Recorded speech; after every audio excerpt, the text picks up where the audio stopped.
מה נשאר מהביטוי השחוק דו-קיום? הדרך להבנה עוברת בשפה, ובכתבה הבאה נחמה אלשפט מוצאת את היהודים שרוצים ללמוד ערבית והערבים שמעוניינים בעברית. בואו נראה.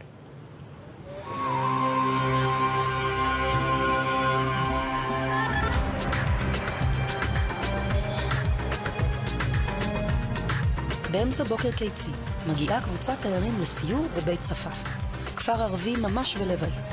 התיירים לא הגיעו מרחוק, הם ירושלמים בעצמם, קצתם משכונות סמוכות, והסיור הוא בעצם שיעור. وين احنا هون في شارع اسمه توحيد القرية. ليش اسمه توحيد القرية؟ בנוף הזה, תלמידי המרכז הבין תרבותי הגיעו לתרגל את הערבית שהם למדו במשך השנה. نحن موجودين هون. لا أنا ما بعرف إذا في اسم قديم، أنا لازم أحكي كمان للكل إنه أنا مش مرشدة، طبعاً أنتوا بتعرفوا أنا معلمة عربي.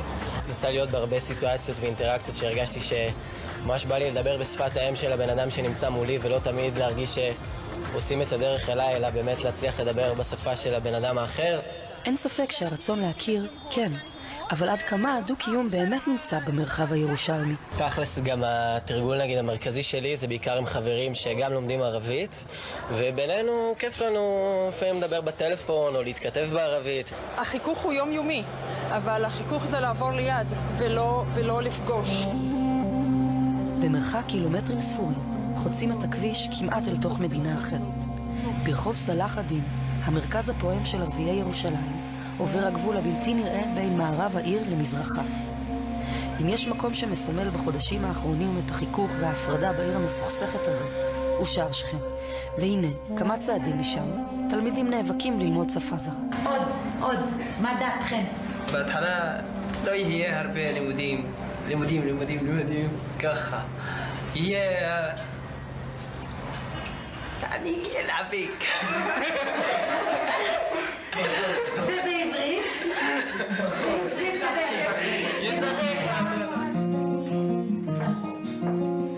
יותר מ-150 תלמידים פלסטינים לומדים פה עברית בכל הרמות.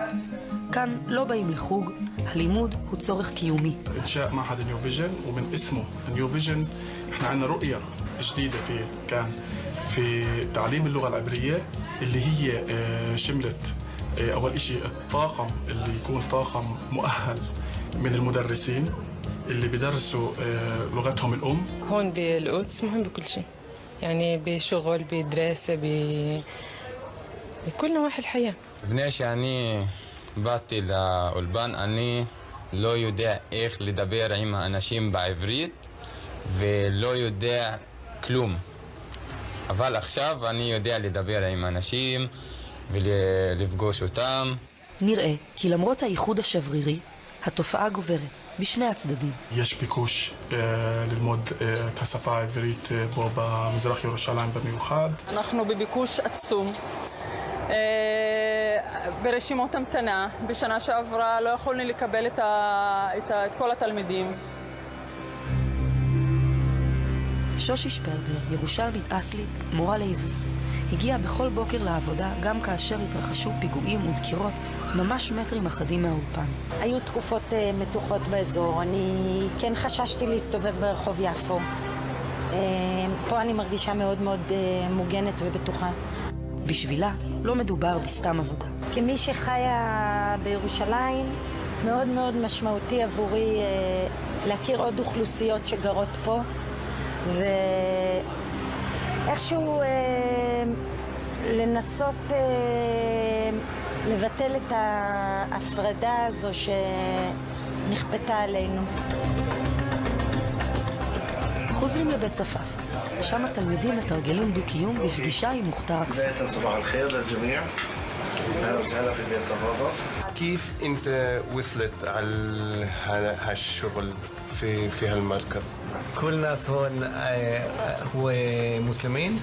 تعيش في دولة حتى لو كنت وين ما كنت لازم تتعلم لغتها. השפה יכולה לקרב, אבל גם לעורר פחדים. לדעת את השפה הערבית, אז אני מרגיש שזה נותן לי איזשהו כלי שאני לא מסתובב עם איזשהו פחד של לראות, כאילו שאני מרגיש זר ושאני לא יודע מה אומרים עליי, אלא זה יותר מאפשר לי להרגיש, לחיות באופן אורגני את החיים פה. השפה כאן נתפסת כאויב, ואני שגדלתי בגליל, למדתי עברית, ומעולם לא חשבתי ששפה זה אויב. הסוף ב-48. אולי זו רק טיפה בים, אולי רק כורח המציאות. בעיר שחוברה לה יחדיו טלאים, רק מעטים מחפשים את הגשר. האם אפשר למצוא שפה משותפת?